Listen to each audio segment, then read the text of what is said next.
بسم الله الرحمن الرحیم. این پیام میتونه که یک مقدار تعیین کننده هم باشه برای مردم هرات، چون تا اکنون در این مورد به وضاحت صحبت نشد.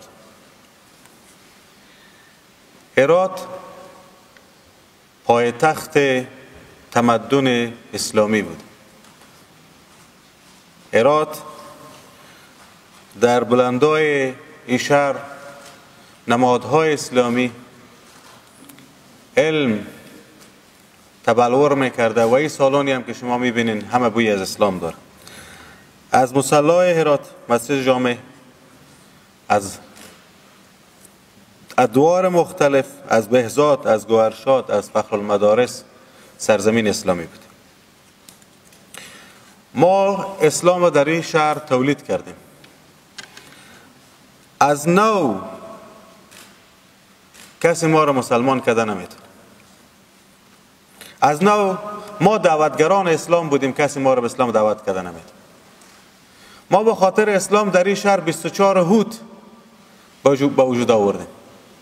هزارها پیکر ما در شمال این شهر، استخوان‌ها از او بدون نام. ما با انگلیس جنگیدیم، ما با روس جنگیدیم. جهاد کس بر ما معنی کرده نمیتونه. میخوایم چند موضوع رو واضح بر شما بگم. در شرایطی که امارات به مریخ میرسه، به فضا میرسه، ایران در فکر آبادی و نفت و اتم، سعودی میخواد زیباترین عروس شهرها را بسازه، کشورهای منطقه به اقتصاد خود فکر میکنن، در رفاه زندگی میکنن. هرات جای برای تولید داعش نیست. من به آرامش مردم هرات فکر میکنم. امسالی که باران نباریده، من نگرانی مردم از فقر میخوایم کاهش بدم. ما به 1,040,000 متعلمی که در درون مدارس مکاتب هرات درس میخوانه و سرنوشت میخواه، کار میخواه، به اونا فکر میکنم. ما به گمرک سوخته فکر میکنم. ما به 10,000 خانواده بیجا شده و عودت کننده فکر میکنم که در این شهر آمده کار میخواه، نان میخواه. ما به این فکر میکنم که بعد از 40 سال حق فرزند من هست که یک شب آرام بخوابه. دختران هرات مسلمان ترین، بچه های هرات با تقوا ترین بچه های جهان هستن. بیاین یک سروی بکنن. از نو کسی ما را به سمت سوی سوق داده نمیتونه. گذشته فصل ازی که در این شهر کسی بیایه به دستور بیگانه اندیشه های افراطی را بیایه تولید بکنه. خسته شده مردم از جنگ، خسته شده مردم از وحشت. من جواب خانواده های شهدای خود ندارم. من از دیشب شرمنده تمام خانواده های شهدای افغانستان شدم. تمام این ملت مجاهد مبارزه کرده تا این بیرق به وجود بیایه. امروز به دستور بیگانه به علیه نیروی امنیتی ما افواهاتی گفته میشه. این شهر عالم خودم میشناسه. این شهر هزارها مدرسه داره. این شهر هزارها عالم دین داره.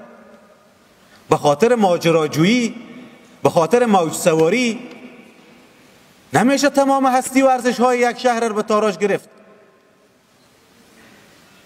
میلیون ها زن و طفل این مردم به این فکر بود که این سرزمین آیا ترک کرده میتونه از دست وحشت؟ آیا ما سوریه میشیم؟ آیا ما عراق میشیم؟ آیا ما موصل میشیم؟ جای نداره برای فرار. من برای شما مردم هرات با تمام ایمانداری تعهد میکنم، نه داعش آمده نیست نه وحشت. مگر ما مرده باشیم که در این شهر دوباره وحشت بیایه، بیرقای پلید خوده، بیرقای سیاه خوده پایین کنن، بیرقای شرم پایین کنن. ما خون دادیم تا این شهر آباد بشه، مردم ما آرام بشه. خون ما بریزه نمیگذاریم در شهر داعش بیای. این خوش خدمتی ها رو نکنن، شرم کنن. این هرات مهد علم بوده. من در پیشگاه نورالدین عبدالرحمن جامی شرمیدم. من از خواجه عبدالله انصاری شرمیدم. من از بهزاد گوهرشاد، از کاشفی، از این شرمیدم. من از شهدای کل تاریخ خود شرمیدم. من پیش بچه های مبارز بدخشان کم آمدم. من پیش بچه های مبارز قندهار و هرات کم آمدم. بس از ماجراجویی. پای برغر توسط خواهرزاده خود انفجار دادی و تو چیز نگفتن. اسلام همیست. اسلام همیست که یک عروس تو لد بکنی در مسیر که مردم در طول تاریخ رفته دعا کرده به آغاز زندگی خود در کنار خواجه انصار دعا کرده، توسل کرده، تسکین پیدا کرده، آرامش پیدا کرده. ماجراجویی، سوته، تفنگ کار تو نیست. تفنگ کار اوناست که 2 میلیون شهید داده.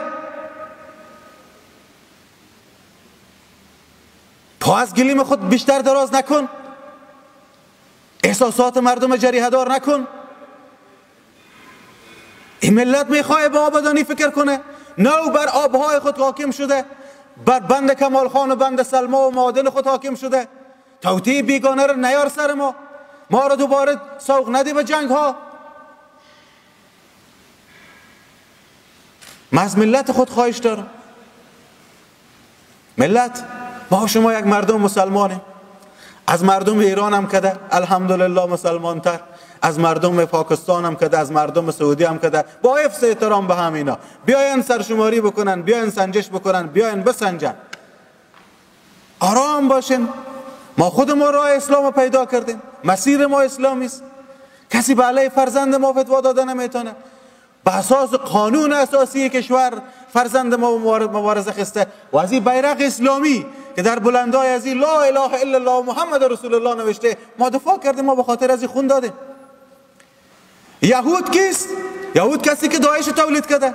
یهودی که کسی است که داخل ما تفرقه میندازه. یهود کسی است که ما رو میخواه به طرف فقر و بدبختی ببره. یهود کسی است که نمیخواه ما بندای خود بسازیم. یهود کسی است که نمیخواه ما از خود برق داشته باشیم. یهود کسی است که میخواه ما سرمایه خود ببریم به این کشورهای همسایه. بس است. من از تمام مردم ایران خواهش میکنم بسیار با حوصله باشن. سربازای ما از شما معذرت میخوایم. کارمندای ما از شما معذرت میخوایم. خانواده های شهدا ما معذرت میخوایم. یک کسی احساسات شما رو جریدار کرده.